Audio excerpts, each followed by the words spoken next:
mujeres cobran menos que los hombres en todos los sectores de la economía, en todas las ocupaciones e incluso en las mismas categorías y puestos de trabajo. Esta rotunda y preocupante afirmación no procede de una institución cualquiera, sino de la propia Unión Europea. Su oficina estadística, Eurostat, asegura que las mujeres percibimos un salario un 15% inferior al de los hombres. En la zona euro, la diferencia salarial a la baja roza el 16%. Por ello, y para continuar impulsando medidas para reducir la brecha salarial y concienciar sobre la igualdad retributiva, Fraternidad Muprespa se alinea con las acciones de sensibilización vinculadas al 22 de febrero, Día de la Igualdad Salarial. Dichas acciones están impulsadas por el Instituto de las Mujeres, más concretamente desde el Servicio de Asesoramiento para Planes y Medidas de Igualdad en las Empresas, ya que las diferencias entre la remuneración de hombres y mujeres para los mismos trabajos son una de las evidencias de las desigualdades en el mercado laboral español. Hoy Podcast FM se pone al habla con Begoña Suárez, subdirectora general para el emprendimiento, la igualdad en la empresa y la negociación colectiva de mujeres. Es un organismo del Ministerio de Igualdad y con ella vamos a charlar sobre algo de lo que, sinceramente, nos gustaría no tener que hablar. Señora Suárez, bienvenida a Podcast FM y muchas gracias por dedicarnos su tiempo. Muchas gracias.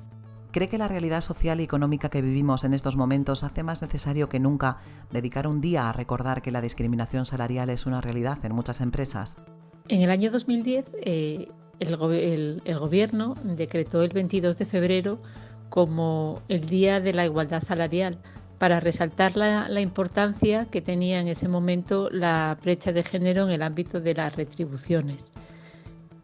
Ahora mismo, en el año 2021, 11 años más tarde, lamentablemente esta realidad y este día sigue estando de plena actualidad. Aunque la brecha retributiva se ha ido reduciendo un poco en los últimos años, la verdad es que todavía resulta algo generalizado en el conjunto de nuestro país. No solo en nuestro país, sino en todos los países no solo de Europa, sino del mundo. De hecho, el año pasado, precisamente, Naciones Unidas instauró un Día Internacional de la Igualdad Salarial, precisamente con el mismo objetivo, el de sensibilizar y llamar la atención sobre la persistencia de las diferencias retributivas entre mujeres y hombres. Unas diferencias retributivas que tienen orígenes muy diversos y muy complejos. Finalmente, es la suma de las discriminaciones que las mujeres sufren en el mercado de trabajo y también en el ámbito privado. Y lamentablemente, este año se ha visto incrementada sensiblemente con las consecuencias sociales y económicas derivadas de la crisis de la COVID-19. ¿Y cuáles cree que son los factores que marcan estas diferencias en nuestras nóminas? Son muchos factores los que llevan a que haya diferencias retributivas entre mujeres y hombres, empezando por la segregación del mercado de trabajo, que hombres y mujeres trabajemos en ámbitos y en sectores muy diferentes, pero sobre todo que estos sectores tengan diferente valoración. El hecho de que las mujeres se encarguen de los cuidados, de la educación, de la sanidad, y que en muchas ocasiones estos cuidados se den casi como por hechos y no se valoren adecuadamente, hace que haya una diferencia retributiva de partida. Son profesiones y tareas que aportan muchísimo a la sociedad y, sin embargo, a la hora de darle un valor económico, la sociedad le da un valor muy pequeño. Todavía persisten múltiples sesgos y estereotipos de género. Desde la segregación del mercado laboral, pasando por el escaso número de mujeres en puestos de alta responsabilidad, por la excesiva dedicación de las mujeres al cuidado y la falta de corresponsabilidad en estas tareas de cuidados. Estas son algunas y son muchísimos otros los factores los que finalmente hacen que mujeres y hombres tengamos retribuciones diferentes en el mercado laboral. Entre sus funciones como subdirectora destaca, y leo textual, la aplicación del principio de igualdad de trato y no discriminación en las condiciones de trabajo entre hombres y mujeres. Partiendo de esta premisa, ¿qué acciones concretas pueden acometerse desde el puesto que ocupa y desde el Gobierno de España para la equiparación real de salarios entre hombres y mujeres que desempeñan el mismo trabajo o trabajos de igual valor? Bueno, pues lamentablemente tenemos mucho que hacer. La Ley de Igualdad, aprobada en el año 2007, fue una ley pionera que hizo especial hincapié ya en la necesidad de corregir las desigualdades laborales. Y en ese sentido introdujo un capítulo específico para promover la implantación de medidas de igualdad en las empresas, para establecer la obligatoriedad también en las empresas de más de 250 personas en la plantilla, para combatir el acoso sexual y por razón de sexo, y para combatir todas aquellas discriminaciones que al final se van sumando y van llevando a diferentes retribuciones entre mujeres y hombres. ¿Cree que esta ley, a pesar de haber sido promulgada hace pocos años, puede necesitar una nueva lectura? La ley del año 2007, siendo una ley pionera, si la evaluamos 14 años después de su nacimiento, vemos que hay algunos ámbitos en los que no fue todo lo eficaz que debería haber sido. Conscientes de eso, el Gobierno en el año 2019 aprobó un Real Decreto Ley de medidas urgentes para la garantía de igualdad de trato y de oportunidades entre mujeres y hombres, que dio un impulso a aquellos aspectos que no había avanzado suficientemente después de la ley del año 2007. En ese sentido, se instauró la obligatoriedad para las empresas de más de 50 o más personas en la plantilla de implantar planes de igualdad y, sobre todo, un hecho importantísimo. Se modificó con ese Real Decreto Ley el Estatuto de los Trabajadores para hacer referencia específica a la necesidad de recibir la misma retribución, no solo por el mismo trabajo, sino por trabajos de igual valor. Ese Real Decreto Ley exigía un desarrollo reglamentario que ya tenemos publicado, que se publicó en octubre del año pasado y que entrará en vigor el próximo 14 de abril, que es el Real Decreto 902 del año 2020 de igualdad retributiva entre mujeres y hombres. ¿Y cuáles van a ser los puntos fuertes de este Real Decreto Ley con respecto al tema que nos ocupa? Este Real Decreto Ley yo creo que va a ser fundamental para avanzar en la igualdad retributiva. ¿Por qué? Porque pretende mejorar la transparencia retributiva. Desde este Real Decreto Ley del año 2019 que les cito, todas las empresas tienen que elaborar un registro salarial. Y ese registro pues tiene que estar desagregado por sexo y ahí vamos a poder ver si existen diferencias retributivas entre mujeres y hombres. Además, a partir de la entrada en vigor de este Real Decreto Ley sobre igualdad retributiva, las empresas de más de 50 personas en la plantilla van a tener que realizar auditorías retributivas, van a tener que definir los trabajos que sus empresas tienen igual valor y una vez definidos esos trabajos de igual valor, tendrán que modificar las retribuciones de manera acorde a ese valor que se asigna a los trabajos. Esto que nos describe, señora Suárez, se sitúa en un plano legislativo más teórico, pero ¿cómo se va a materializar para las empresas? Como consecuencia de ese Real Decreto que les cito, el Ministerio de Trabajo y el Instituto de la Mujer del Ministerio de Igualdad estamos trabajando para elaborar una herramienta de valoración de puestos de trabajo que se pondrá a disposición de todo el tejido empresarial para facilitar esta elaboración y esta definición de trabajos de igual valor.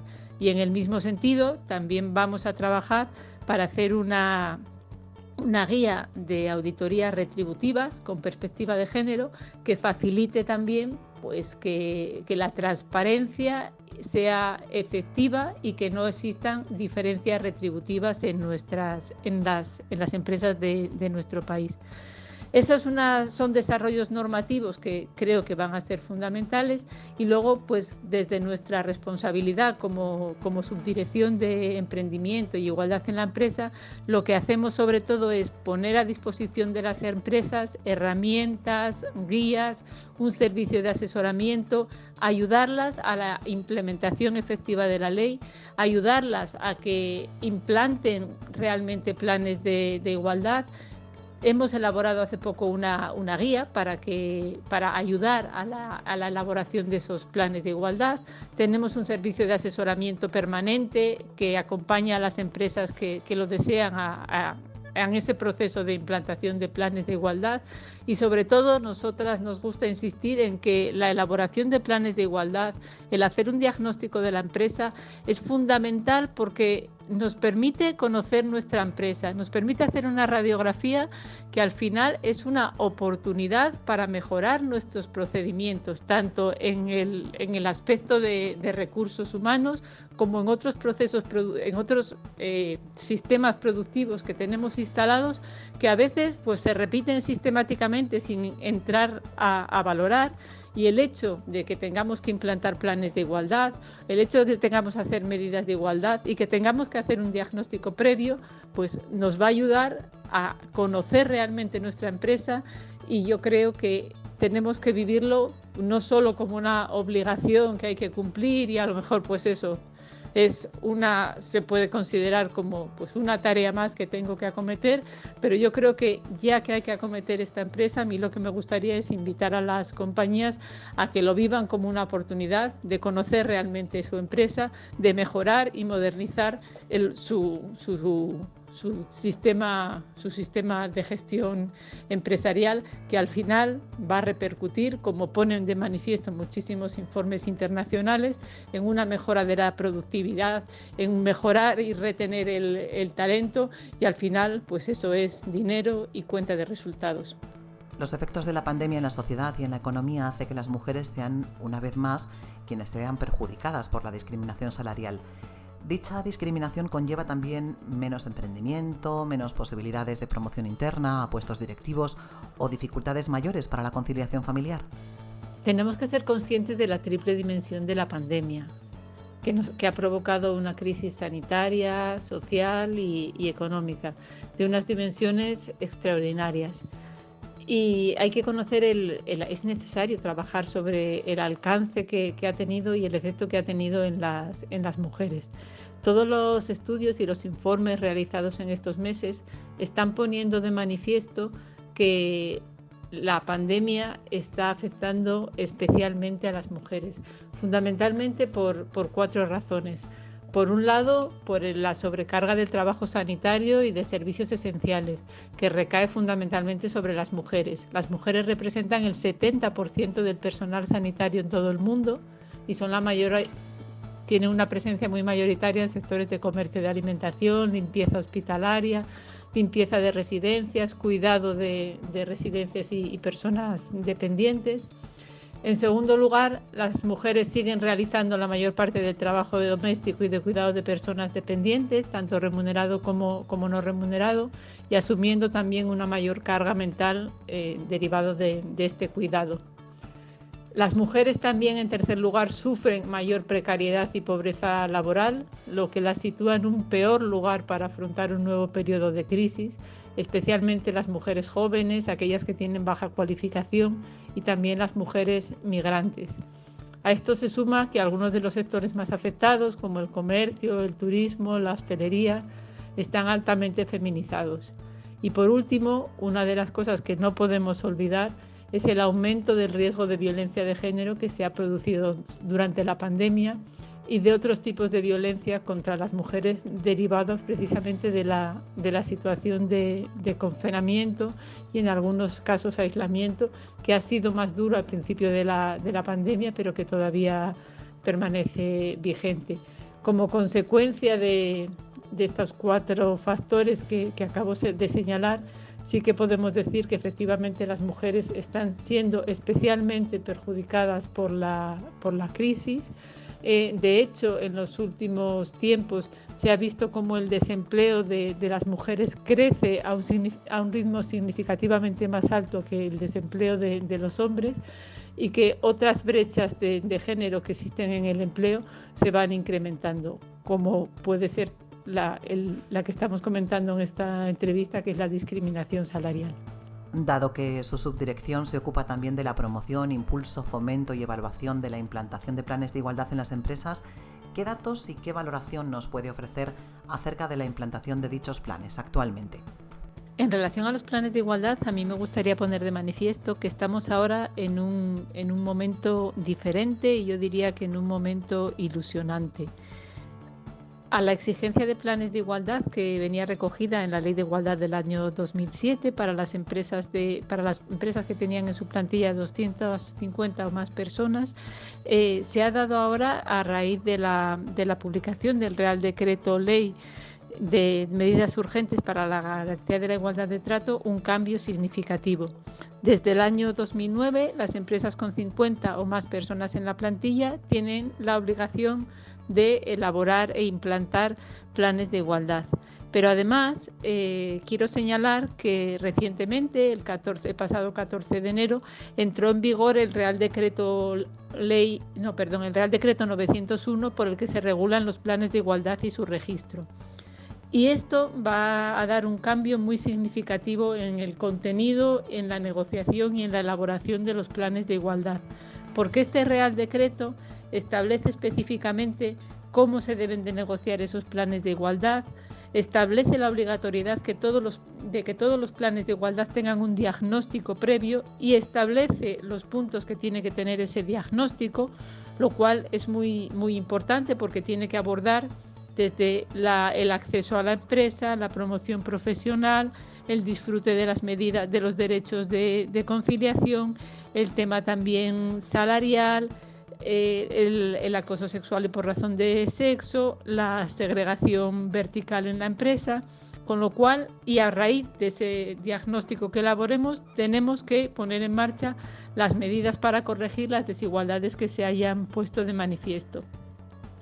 Por lo cual, gracias a este Real Decreto también sabemos qué contenido tienen que tener los planes de igualdad, y lo que es muy importante también es la obligatoriedad de registrar estos planes de igualdad. Porque me hacías en la pregunta la referencia a qué datos y qué valoración podemos ofrecer.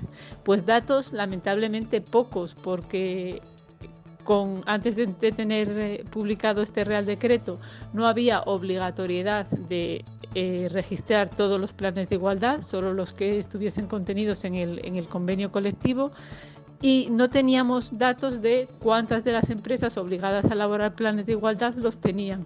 Tampoco datos sobre su contenido que nos permitiese hacer una valoración y una estimación crítica de qué aspectos fundamentales se estaban desarrollando en los planes de igualdad. Por último, me gustaría preguntarle algo a modo de conclusión. ¿La empresa española aprueba o suspende a este respecto? Bueno, pues yo diría que entramos en un periodo nuevo, que es un reto para muchísimas empresas el empezar a trabajar en la negociación y en la elaboración del plan de igualdad, que, como decía anteriormente, creo que es una oportunidad, si analizamos realmente y nos lo tomamos en serio, de conocer verdaderamente nuestras empresas y de mejorar nuestros procedimientos de gestión, y estoy convencida de que la empresa española va a aprobar y va a cumplir perfectamente con la obligatoriedad de implantar planes de igualdad, aquellas que estén obligadas, y medidas de igualdad las que no lo sean. O sea que yo a ese respecto soy optimista y confío plenamente en que la empresa española es moderna, es inteligente, sabe que tiene que aprovechar todo el talento, y una forma importante de aprovechar el talento, de mejorar el clima laboral, es promover la igualdad efectiva dentro de nuestra empresa. Así que estoy segura que la mayoría aprobará sin duda. Muchas gracias, Begoña Suárez, por trasladarnos su valoración, su análisis acerca de las desigualdades retributivas y, sobre todo, por su trabajo para erradicarlas. Muchas gracias. Y a todos nuestros oyentes, gracias por anticipado, como siempre, por escuchar y por compartir Podcast FM. Un saludo, hasta pronto.